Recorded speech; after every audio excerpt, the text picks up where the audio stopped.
The time is 8:45 p.m. This is the Sri Lanka Broadcasting Corporation. Here is the news edited by Dilini Gunawardena and read by Tilani Pires. The headlines: Sri Lanka's foreign reserves had exceeded the $5 billion mark. COPF approves the bill to suspend the Parate law until the 15th of December, subject to conditions. The Ceylon Chamber of Commerce is to host the Indian Ocean Rim Association Business Conclave 2024. There will be no revision of bus fares despite the recent reduction of fuel prices. The GC O-Level examination 2023-2024 will commence next week. And on international news, the Hamas delegation is to visit Egypt soon for further ceasefire talks. Sports cricket, the Sri Lanka women's team will meet the US team at T20 Women's World Cup tomorrow.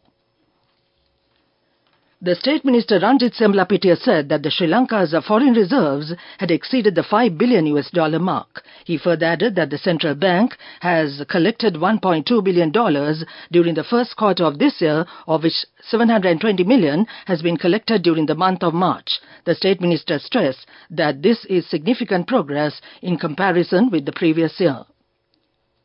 The Committee on Public Finance has approved the subject to conditions the recovery of loans by banks Special Provisions Amendment Bill, which was amended to facilitate legal provisions for the suspension of the Parate law until the 15th of December 2024. Accordingly, the bank's practice of acquiring properties of whose loans are yet to be paid off will be suspended until December 15th, and the recovery of loans by banks, Special Provisions Act No. 4 of 1990, will be amended to facilitate the necessary legal provisions.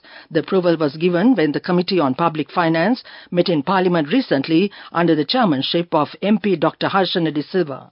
The officials were recommended to provide a roadmap for the actions to be taken after the 15th of December to those subject to the Parate law. Also, the committee recommended that all the parties who have done business with the bank subject to Parate law should be given a fair opportunity to negotiate with the banks. The committee also inquired the percentage of the sectors that were most affected. Furthermore, the committee asked the officials to provide data on the implementation of the Parate law in other periods compared to 2020, 2021 and 2022. The officials present mentioned that the data on this matter will be presented to the committee in the future.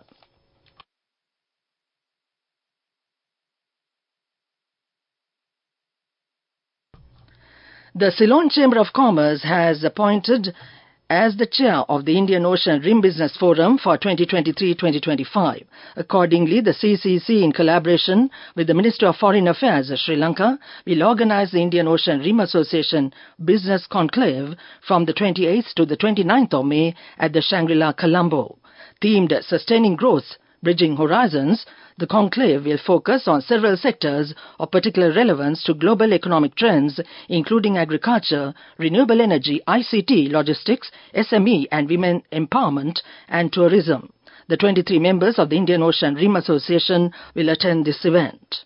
The conclave will present unparalleled trade, investment and business opportunities across the Indian Ocean Rim, with representation from IORA's 23 member states and 12 dialogue partners, entrepreneurs, investors and industry leaders from diverse sectors and economies will converge to explore untapped markets, forge strategic alliances and capitalize on emerging trends. Thus, the event will catalyze cross-border collaborations and unlock the immense potential of the Indian Ocean Rim region.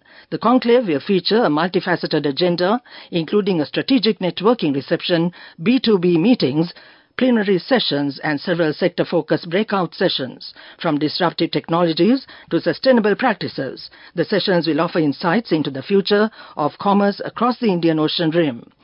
This news broadcast comes to you from the Sri Lanka Broadcasting Corporation. The chairman of the National Transport Commission, Shashi Welgama, says that there will be no revision of bus fares despite the recent reduction of fuel prices. The National Transport Commission had previously declared that the decision on whether bus fares will be revised would be taken today.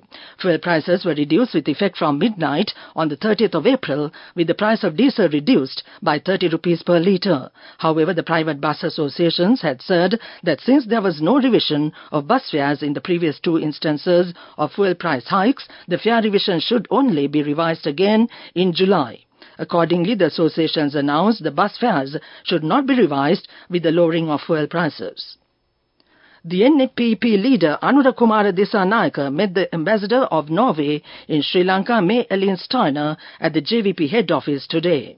The economic crisis in Sri Lanka and the country's political situation was taken into discussion. Attention was also paid to the current developments in the national problem and the elections to be held this year. The ambassador assured to focus on the Norwegian government's assistance to Sri Lanka and the need to strengthen relations between the two countries. That ends the local news for now. The main news story is brought to you by Sinhala Mahatmya.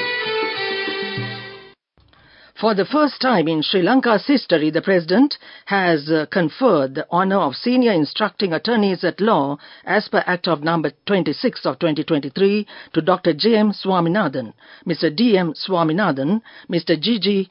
Arul Pragasam, Miss H.R. ADP Gunathilaka and Miss S.N.M. Gunavardhana. That was the main news story. The main news story was brought to you by Sinhala Mahatmya.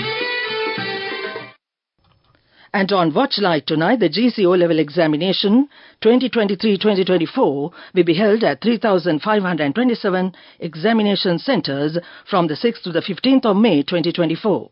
The examination department announces that the admissions for the GC O-Level examination 2023-2024 have been issued.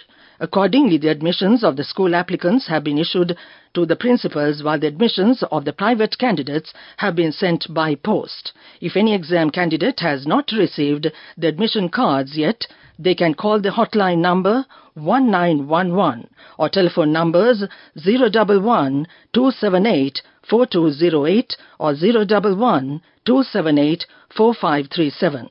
Those numbers once again: hotline number 1911, telephone numbers at 011 278 4208 or 011 278 4537. That came to you in Watchlight.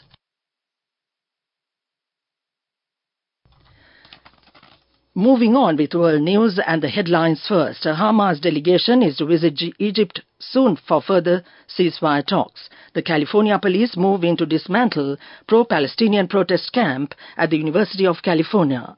Indonesia volcano eruptions force thousands to evacuate.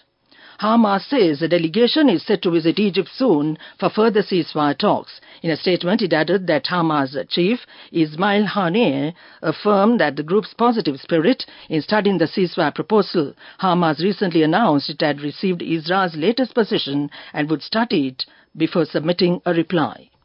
Hundreds of helmeted police muscled their way into a central plaza of the University of California at Los Angeles early today to dismantle a pro-Palestinian protest camp attacked the previous night by pro-Israel supporters. The pre-dawn police crackdown at the University of California marked the latest flashpoint for mounting tensions on U.S. college campuses, where protests over Israel's conduct of the war in Gaza have led to student clashes with each other and law enforcement.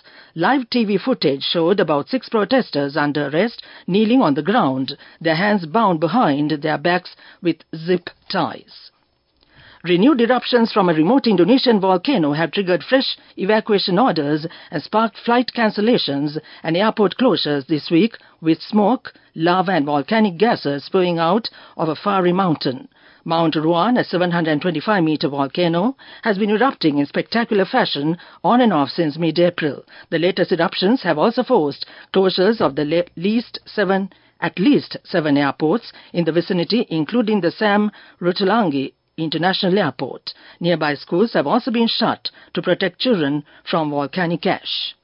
Back to the world news headlines. A Hamas delegation is to visit Egypt soon for further ceasefire talks. The California police move in to dismantle pro-Palestinian protest camp at the University of California.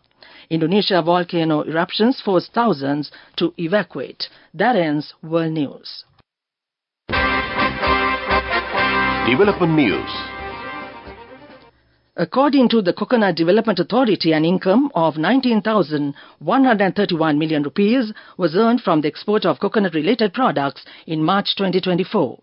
This is stated in the monthly report released by the Coconut Development Authority on income from coconut-related products and exports. The report on the export of coconut-related products during the month of March 2024 was handed over by the chairman of the Coconut Development Authority, Professor Roshan Pereira, the Minister Mahinda Amarweera. That was development news. Moving on with sports news. The Sri Lanka women's team will participate in their next match at the T20 Women's World Cup tomorrow against the US team. So far, the Sri Lankan team has won all the matches they took part. The team defeated Thailand, Scotland and Uruguay and leads the Group A. That was sports news. Go ekak thiyana youth eකට life එකේ change එකට නියමෙට set වෙන්න ඇස් වහගෙන දැකපු හින හැබැ කරන්න youth එකට නියමෙට set වෙන friendship එක මෙන්න. The all new NSB Ithru Mithru account, NSB IM, a plan for your dream. Business News, sponsored by National Savings Bank, the safest place for your money. Sri Lanka Tourism welcomed a group of mainstream international journalists and travel influencers to promote the destination for upcoming summer and winter seasons while highlighting the new tagline of Sri Lanka Tourism, "You will come back for more."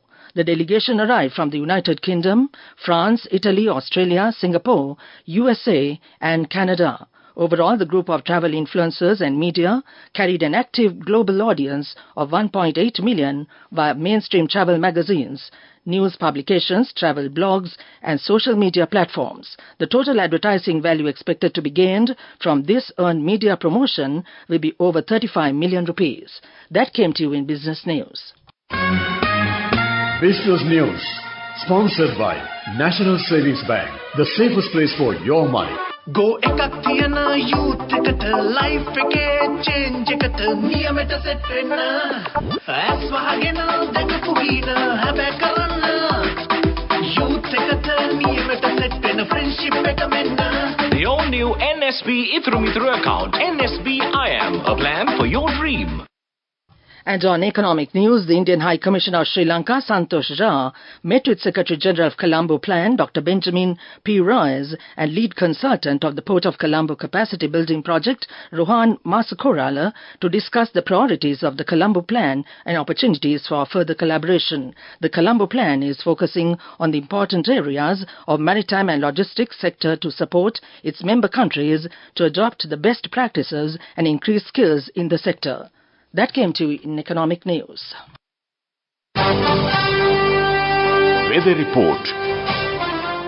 Showers or thundershowers will occur at a few places in the western, Sabragamur and central provinces and in the Gaul and Mathura districts after 2 p.m. Misty conditions can be expected at some places in the western, Sabragamur and central provinces and in Gaul and Mathura districts during the morning hours. That was the weather report. And now to end this news broadcast, the main points once again. Sri Lanka's foreign reserves had exceeded the $5 billion mark. COPF approves the bill to suspend the Parate law until the 15th of December, subject to the conditions. The Ceylon Chamber of Commerce is to host the Indian Ocean Rim Association Business Conclave 2024. There will be no revision of bus fares despite the recent reduction of fuel prices. The GC O-level examination 2023-2024 will commence next week. And on international news, the Hamas delegation is to visit Egypt soon for further ceasefire talks. And on sports news, cricket, Sri Lanka women's team will meet the US team at T20 Women's World Cup tomorrow. That ends this news broadcast.